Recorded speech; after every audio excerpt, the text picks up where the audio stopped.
All right, ready for some history? We're going deep with the Kennedy Assassination Chronicles. Oh, wow. Straight from winter 1998. Yeah. Volume 4, Issue 4. Mm. This is for, like, the hardcore JFK researchers. Mm. You know, those folks that love digging into the nitty-gritty. It's amazing how much dedication there is to this event, even decades later. Absolutely. And today, we're going way beyond the headlines. We're going to unearth some really unique insights. The kind of stuff you wouldn't find in your typical history book. Exactly. Think conflicting evidence, personal stories from people close to JFK, and of course, that constant search for the truth, right? The truth is so elusive in this case. It really is. Okay, so first up, we're going to talk about the new editor, Robert Chapman. This guy's a total pro at document analysis. And he actually worked with Mary Farrell, one of the pioneers of JFK research. Yeah, so you know he's legit. His background is like a testament to how much this research community values passing down knowledge. For sure. And it shows just how important it is to keep these discussions and research going. Okay, so the magazine jumps right into the 1998 JFK Lancer Conference in Dallas. Sounds like it was a pretty big deal. Oh, yeah, people were buzzing about it, especially about the speakers and all the new research that was presented. But there's this one story that really stuck with me. William Law talks about seeing Dennis David and Paul O'Connor, you know, the guys involved in the autopsy, totally break down at the awards banquet. Wow, that's powerful. It really makes you think about how deeply this event affected everyone involved, even years later. Humanizes it, doesn't it? It reminds us that these were real people grappling with this historical event. Absolutely. Yeah. This issue also remembers two figures who passed away, both connected to the assassination, Carrie Thornley and A. Leon Higginbotham Jr. Their lives really show how far-reaching the impact of that day in Dallas was. For sure. So Thornley, okay, imagine writing a book about your friend, right? Right. And then that friend becomes the most infamous figure in history. Whoa, talk about a plot twist. That's Thornley's story. His book, The Idle Warriors, actually painted a really controversial picture of Oswald. Really? Yeah. And later in life, he even got caught up in some conspiracy theories himself. Oh, wow. That's a life totally turned upside down by one event. It really is. It just highlights the complexities and ambiguities of this whole case. How one event can have these ripple effects that change history forever. Exactly. Okay, let's talk about Doug Horne. Now, this guy worked for the Assassination Records Review Board. Okay, so he knows his stuff. Oh, yeah. He's the real deal. And he presents this fascinating theory at the conference, the two-brain exam hypothesis. Two-brain exam. That sounds interesting. It is. It's a deep dive into the autopsy evidence, photos, medical testimonies, the whole 9 yards. The kind of stuff that really makes you question the official narrative. Big time. So essentially, he argues that two different brains were examined after JFK's autopsy. Wait, two different brains? How is that even possible? That's what he's trying to figure out. He points to these conflicting timelines, different types of film used in the photos, and inconsistencies between the descriptions and the actual images. It's amazing how he uses the official records and testimonies to build his case. Right. He's not just throwing out wild theories. He's meticulously analyzing the existing evidence. Which makes it even more compelling. It really raises doubts about the investigation's integrity. No kidding. Now, next up, we have Steve Jones. He dives deep into new evidence about Ruth and Michael Payne. Remember them? Friends with Oswald. Oh, right. Marina, Oswald's wife, was living with Ruth, wasn't she? Exactly. So Jones focuses on one of Ruth's friends, who spills some really interesting new info. Like what? Stuff that seems to back up existing suspicions about their involvement. Oh, this is getting good. Right. But here's where it gets crazy. This friend suddenly goes totally silent, cancels a visit, won't talk. Like she was told to keep quiet. It's like something straight out of a spy movie. So what did she know, and why was she so afraid to talk? It's just another piece of the puzzle, another layer of mystery in this whole case. So many unanswered questions. Okay, buckle up for this next one. Nancy Wirtz's analysis of Michael Payne. She suggests he might have played a much bigger role than we thought. Really? He was just the quiet, quicker friend, right? No, that's what we thought. But she paints this picture of him as a pretty complex character, fascinated by Oswald's beliefs, despite their totally different backgrounds. Fascinating. I know, right? Yeah. We're talking privileged upbringing, an unexplainable interest in Marxism. Almost like he was searching for something. And he was drawn to Oswald, even though their beliefs eventually went in different directions. Yeah, but Wirtz doesn't let him off the hook. She questions his actions on the day of the assassination, particularly that delay in reporting Oswald to the FBI. And his weird statements about Oswald's gun. Yes. First, he says he never saw Oswald with a gun. Then, he changes his story, saying he did see a gun, but didn't know what kind it was. Years later, he suddenly remembers seeing a long gun case in the paint garage. Whoa, wait a minute. What's going on here? It's super suspicious. It makes you wonder if he was holding back information or even intentionally changing his story. That's pretty wild. It is. Okay, now let's hear from Connie Kritzberg.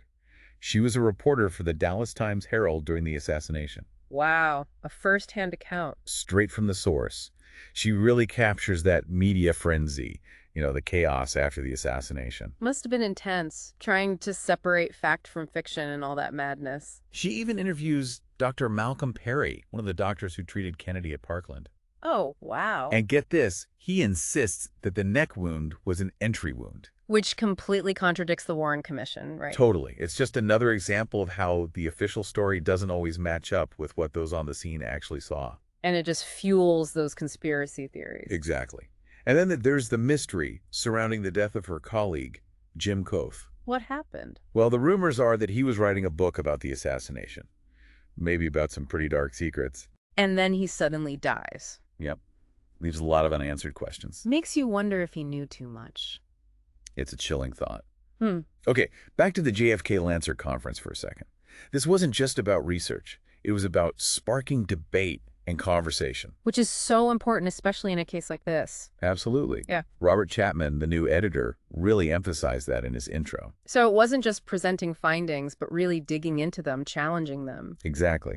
And one of the most powerful speeches came from Gaetan Fonzi, a seriously experienced investigator. He knows his stuff. Oh, yeah. His keynote address. Basically, a takedown of the government's investigation and how the media pushed the lone gunman theory. He didn't hold back. Not at all. He argued that the truth was buried on purpose. Wow. By whom? He pointed fingers at a powerful network within the government and intelligence agencies. That's a bold claim. It is. But he urged the researchers to go beyond just uncovering facts. What did he want them to do? To demand accountability from those in power. He reminded everyone that the search for truth takes courage, persistence, and a willingness to confront those who try to hide it. That's powerful, a call to action. Exactly. And it perfectly reflects the spirit of the Kennedy Assassination Chronicles and the entire research community. A commitment to challenging authority and demanding transparency. Absolutely.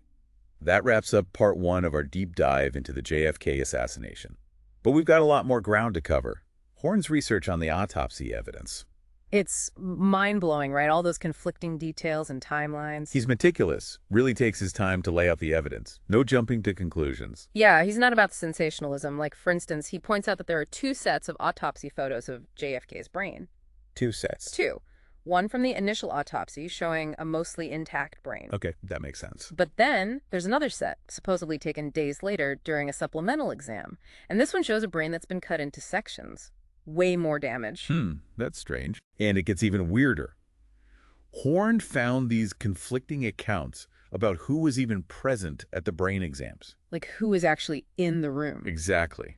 Some say Dr. Pierre Fink, this top neuropathologist, was there for the first exam. But Fink himself denies it. Oh, wow. He insists he only examined the brain later. So who examined the brain that was photographed that first night? Right. And why does that brain look so different from the one Fink examined later? Yeah, that's a big problem for the chain of custody. Huge red flag. And to add to the confusion, the film used in the 2 sets of photos is different. Different how? The first photos used a common type of film for general autopsy stuff. But the later photos were taken on a type more suited for, like, microscopic examination. So maybe they were trying to create 2 different records. To obscure the real nature of the brain injury. Possibly. It's like a detective novel, honestly. And then there's Dr. Fink's statement in the Bloomberg report. What does he say? He describes the brain from the supplemental exam as looking very different from the one he saw during the actual autopsy. Hold on. Even the people involved saw discrepancies. It seems that way. Why didn't they say anything at the time? It just deepens the mystery. Okay, enough about brains. Let's shift gears to Steve Jones and the Paints. Oh, yes. His research is all about those tiny details that can lead to big breakthroughs. Like that conversation with Ruth Payne's friend. It opens up this whole network of relationships and possible intelligence connections. Intelligence connections? Yeah. The friend reveals that Ruth had access to classified info through her family. Wait, how? Her sister worked for the CIA. Whoa. So Ruth might have known more than we thought about Oswald's activities. It's definitely a possibility. And then there's Michael. Nancy Wirtz's analysis of him really gets into his head, you know. She doesn't see him as just a simple Quaker friend. Right. She highlights all these contradictions in his life. Like, he went to both John Birch Society and ACLU meetings. Talk about opposite ends of the spectrum. I know, right? And that fascination with Marxism. It's like he and Oswald were drawn together by this shared intellectual curiosity, even though their beliefs eventually diverged. But she doesn't let him off the hook for his actions on the day of the assassination. Definitely not. Yeah. That delayed report to the FBI, those changing statements about the gun. The gun thing is so strange. It is. First, he denies ever seeing Oswald with a gun. Then, he says he did see a gun, but didn't know what kind. And then? Years later, he remembers a long gun case in the Payne garage. Come on, that's too convenient. I know. Was he intentionally changing his story? It's hard to say for sure. Okay, let's move on to Connie Kritzberg's account from Dallas. A reporter's perspective, right in the thick of it. Exactly. She really captures the chaos, the media frenzy, trying to make sense of everything. It must have been overwhelming. Oh, absolutely. She even talks about interviewing Dr. Malcolm Perry, one of the doctors who treated Kennedy. What did he say? He was convinced that the neck wound was an entry wound. Which goes against the Warren Commission's findings. Totally. It just shows how the official story doesn't always align with what those who were there saw firsthand. And then there's the mysterious death of her colleague, Jim Cuffa. Right. The rumors are that he was writing a book about the assassination that might have revealed some really dark secrets. And then he dies. That's scary. It is. And it adds this whole other layer to Kritzberg's account. Like, were people being silenced to protect powerful interests? Chilling thought. Okay, back to the conference for a minute. Remember how Robert Chapman, the new editor, talked about the importance of debate and dialogue? It's so crucial, especially with all these conflicting theories. Totally. And Gaetan Fonzi, in his keynote speech, really brought that energy. He was a powerful voice. Absolutely. He basically accused the government and parts of the intelligence community of orchestrating the assassination and the cover-up. Wow, he didn't hold back. He did not. And his speech really resonated with the audience. Why do you think that was? Because it tapped into this deep mistrust of government institutions that was already there after the assassination. Especially towards the CIA, with all their covert operations. Exactly. And the research we talked about earlier, with Ruth Payne's family ties to the CIA, adds another layer to Fonzi's theory. Like a whole network of intelligence connections, maybe even extending beyond Oswald. It's a rabbit hole. And one of the most controversial aspects of this whole case. Because we're talking about these super secretive agencies, it's almost impossible to know the full extent of their involvement. It's like trying to see through a dense fog. We can make out these shadowy figures, but we can't quite get a clear picture. you know, it's wild, right? Every article we've talked about, there's this underlying feeling of doubt about the official story. Well, yeah, I mean, people have been skeptical about the Warren Commission's findings from the very beginning. Right, like Oswald acting alone. It's hard to swallow. And as we uncover more evidence, those doubts just keep growing. Exactly, like the medical evidence, for instance. We talked about Dr. Perry and that bullet entry wound in Kennedy's throat. Totally contradicts the Warren Commission. It does. And that's just one example.